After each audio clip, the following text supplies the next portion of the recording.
Bismillah, elhamdülillah, ve salatu ve selamu ala Resulillah. Har yezik müezzin namaz çakıragan zamanna birinci eşitegen sözler Allahu Akbar dep aytagan sözlerdir.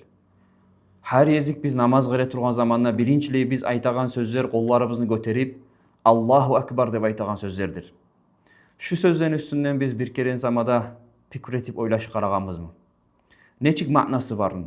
Neçik mananı özün içinde jiyaganın? Şu sözler Allahu Akbar dep aytagan Allahu Teala barda zattan ullu degen sözler.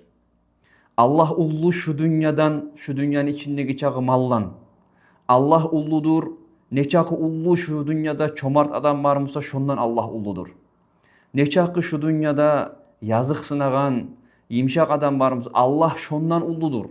Neçakı ullu zulmuçu var mısa Allah şondan ulludur degen ma'na çığa şu sözlerden.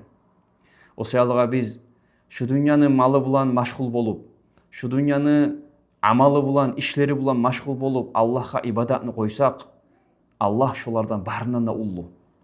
Biz özümüzünü, yüreklerimizni şolay Allah bulan baylasak, şonça ullu şu dünyadagı kaygılardan bizin Allah parahat edecek. Allah-u Teala bizge şundağı kıyıllardan yengillikler görsetecek.